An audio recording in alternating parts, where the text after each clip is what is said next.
నేను ఎక్స్క్లూజివ్ గా ఒకటి చూపిస్తున్నాను. ఇది ప్రధానమంత్రి మోడీకి అయోధ్య యూపీ సీఎం యోగి ఆదిత్యనాథ్ ఇచ్చినటువంటి ఈ యొక్క గిఫ్ట్. ఇది రామ మందిర నిర్మాణం ఎలా ఉందో దానికి సంబంధించినటువంటి ఒక రూపం. ఈ రూపాన్ని పూర్తి స్థాయిలో అందరూ కూడా మొత్తం అంతా కూడా ప్రధానమంత్రికి యూపీ సీఎం ఇచ్చినటువంటి గిఫ్ట్ ఇది. దీన్ని ఈ ప్రతిమని ప్రధాని మోడీ కార్యాలయం చేర్చాలని చెప్పి ఇప్పటికే ఆదేశాలు ఉన్నటువంటి నేపథ్యంలో ఇక్కడ సెక్యూరిటీ అధికారులంతా కూడా ఈ యొక్క ప్రధాని మోడీకి ఇచ్చినటువంటి లోపల చూడొచ్చు. ఎక్ బార్ రామ్ లల్లా కా విగ్రహం ఇక్కడ ఉంది. ఈ విగ్రహాన్ని కూడా మొత్తం అంతా కూడా వీరు తయారు చేశారు.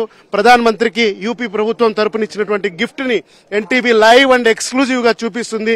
ఇది ఇక్కడ ఉన్నటువంటి అధికారులు వారంతా కూడా ప్రధానమంత్రి కార్యాలయానికి చేర్చాలని ఆదేశాలు ఇచ్చినటువంటి నేపథ్యంలో ఇది లైవ్ లో చూసాం. యూపీ సీఎం ఈ కార్యక్రమానికి పాల్గొన్న ప్రధాని మోడీకి ఇచ్చారు. ఆ తర్వాత ప్రధానమంత్రి స్పీచ్ అయిన తర్వాత యూపీ ప్రభుత్వము దానితో పాటు కూడా అలాగే అక్కడ హాజరైనటువంటి వీఐపీలంతా కూడా రామ్ లల్లా దేవాలయం ఏదైతే యూపీ సర్కార్ ప్రతిష్టాత్మకంగా భావించిందో దాన్ని ఆ నకలు ప్రధానమంత్రి మోడీకి ఇచ్చారు. ఆ విజువల్స్ కూడా మనం చూడొచ్చు. ఈ యొక్క ప్రతిమను ఈ యొక్క ఏదైతే ఉందో ఆర్కిటెక్చర్ ఉన్నటువంటి దాన్ని కూడా పోలీసులు వారంతా కూడా తీసుకెళ్తున్నారు. ఎన్టీవీ లైవ్ అండ్ ఎక్స్క్లూజివ్ గా చూపిస్తుంది.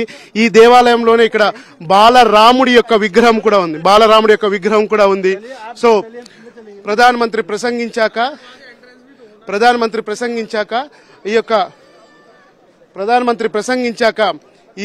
దీనికి సంబంధించినటువంటి ప్రతిమని ప్రధాని వెళ్లిపోయిన తర్వాత కూడా అది పీఎంఓ ఆఫీస్ చేర్చడానికి తీసుకెళ్తున్న కవరేజ్ ని ఎన్టీవీ ఎక్స్క్లూజివ్ గా అంచింది. కెమెరామ్యాన్ విశ్వపాల్తో